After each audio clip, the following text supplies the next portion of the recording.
இன்றைய தலைப்புச் செய்திகள். சத்திரமாம் சபைகளில் நாளுக்கு நாள் பெருகி வரும் வளர்ச்சி குன்றிய குழந்தைகள். ஆய்வறிக்கையில் வெளியான தகவல்களால் அதிர்ச்சி. பரலோக அரசின் நற்சாட்சி விருதுகள் அறிவிப்பு. உத்தமமாய் தேவனுக்காக வாழ்ந்து சாதித்த விசுவாச வீரர்களுக்கு விருது வழங்கி கௌரவிப்பு. பரலோக அரசின் அதிகாரப்பூர்வ வங்கி அறிமுகம். பல்வேறு சிறப்பு சேமிப்பு திட்டங்களும் அறிவிப்பு. வறண்ட வானிலையால் நிமிடத்திற்கு 100 கிலோமீட்டர் வேகத்தில் வீசிய சூறாவளி காற்று. ஆவின் கனிகள் பிஞ்சிலேயே உதிர்ந்து பெரும் சேதம். சர்வதேச விசுவாச சதுரங்க போட்டியில் சாம்பியன் பட்டத்தை கைப்பற்றினார் எஸ்தர் ராணி. முந்தைய சாம்பியன் ஆமானை வீழ்த்தி சாதனை. இனி வருவது விரிவான செய்திகள். விரிவான செய்திகளை கூற வருகிறார் செய்தியாளர் ஃபெலிக்ஸ் சாமுவேல். கிருபையினாலே விசுவாசத்தை கொண்டு ரட்சிக்கப்பட்டு மறுபடியும் பிறந்த குழந்தைகளை பராமரிப்பதற்காக பரலோக அரசால் உருவாக்கப்பட்டுள்ள சத்திரமாம் சபைகளில் நாளுக்கு நாள் வளர்ச்சி குன்றிய குழந்தைகளின் எண்ணிக்கை பெருகிக் கொண்டே வருவதாக ஒரு ஆய்வறிக்கை தெரிவித்துள்ளது. இது குறித்து விரிவான செய்திகளை பார்க்கலாம். பரலோக அரசின் தீவிர முயற்சிகளால் மறுபடியும் பிறந்த குழந்தைகளை பராமரிப்பதற்காக பூலோகம் முழுவதும் பல்வேறு சத்திரமாம் சபைகள் ஏற்படுத்தப்பட்டுள்ளது. இங்கு மறுபடியும் பிறந்த புதிய குழந்தைகளுக்கு வேதவசனம் என்னும் கலங்கமில்லாத பால் தவறாமல் விநியோகிக்கப்படுகிறது. மேலும் வளர்ந்த குழந்தைகளுக்கு வேதவசன பாலுடன் ஊட்டச்சத்து மிகுந்த உறுதியான உபதேசங்கள் என்னும் பலமான ஆகாரமும் இணை உணவாக வழங்கப்பட்டு வருகிறது. பவுல் என்னும் ஆய்வாளர் கடந்த நாட்களில்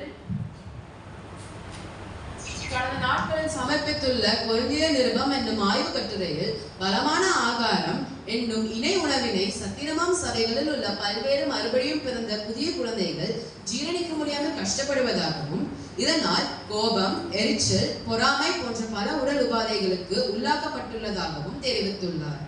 இந்த தகவலை எபிரேயர் என்னும் மற்றொரு ஆய்வு கட்டுரை உறுதி செய்துள்ளது. நற்சாட்சி விருதுகள். வேதாகமத்தில் தேவனுக்காக உத்தமமாய் வாழ்ந்து சாதித்த பல்வேறு விசுவாச வீரர்களை கௌரவிக்கும் வகையில் பரலோக அரசால் நற்சாட்சி விருதுகளை கொண்டு விசுவாச வீரர்களை கௌரவிப்பது வழக்கம். அதன்படி தேவனுடைய சிநேகிதன் விருது விசுவாசி ஆகிய ஆபிரகாமுக்கு வழங்கப்பட்டது. என் வீட்டில் என்றும் உண்மை உள்ளவன் விருது மோசேக்கு வழங்கப்பட்டது. தேவனுக்கு பிரியமானவன் என்னும் விருது இஸ்ரவேலின் ராஜாவாகிய தாவீதுக்கு வழங்கப்பட்டது. மிகவும் பிரியமானவன் என்னும் விருது தானியேலுக்கு வழங்கப்பட்டது. உத்தமன் என்னும் விருது யோபுவுக்கு வழங்கப்பட்டது. கபடற்ற உத்தம இஸ்ரவேலின் விருது நாத்தான்வேலுக்கு வழங்கப்பட்டது. நற்குணசாலி விருது ரூத்துக்கு வழங்கப்பட்டது. ஸ்திரீகளுக்குள் ஆசீர்வதிக்கப்பட்டவர் விருது ஏபேரின் மனைவி யாகேலுக்கும் ஏசுவன் தாய் மரியாளுக்கும் பகிர்ந்து வழங்கப்பட்டது. பரலோக அரசின் அதிகாரப்பூர்வ வங்கி. நாட்டு மக்களுக்கு நம்பிக்கை அளிக்கும் செய்தியினை பரலோக அரசு வெளியிட்டுள்ளது. அதில் பரலோக அரசின் அதிகாரப்பூர்வ வங்கி அறிமுகம் செய்யப்பட்டுள்ளதாகவும் பரலோக அரசின் வங்கியில் சேர்த்து வைக்குமாறு அறிவுறுத்தப்பட்டுள்ளது. பூமியில் பொக்கிஷங்களை சேர்த்து வைப்போருக்கு திருடர்கள் மற்றும் பூச்சிகளால் பல்வேறு நஷ்டங்கள் ஏற்படும் என்பதால் இந்த நடவடிக்கை மேற்கொள்ளப்பட்டுள்ளதாகவும் அந்த ஆய்வு அறிக்கையில் கூறப்பட்டுள்ளது. மேலும் பரலோக அரசின் அதிகாரப்பூர்வ வங்கியில் விசுவாசிகள் தங்கள் பொக்கிஷங்களை சேர்த்து வைக்க பல சிறப்பு சேமிப்பு திட்டங்களும் அறிமுகப்படுத்தப்பட்டுள்ளது. அவற்றில் உற்சாகமாக மற்றும் மனப்பூர்வமாக செலுத்தும் காணிக்கை திட்டம், வறுமையில் வாடுவோருக்கு இயன்ற உதவிகளை செய்து வறுமையில் வாடும் பரிசுத்தவான்களுக்காக சேர்க்கப்படும் தர்ம பணம் போன்றவை மிக சிறந்த திட்டங்களாக கருதப்படுகிறது.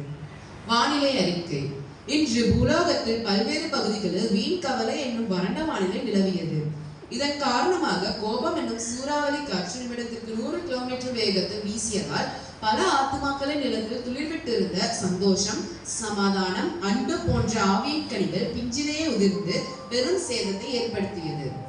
தொடர்ந்து ஆத்துமாக்களை சோர்வடைய செய்யும் இந்த வறண்ட வானிலை மாறி பின்மாறி மழை பெய்ய விசுவாசிகளை வேண்டிக் கொள்ளுமாறு தீர்க்கதரிசி சகரியா கேட்டுக்கொண்டுள்ளார்.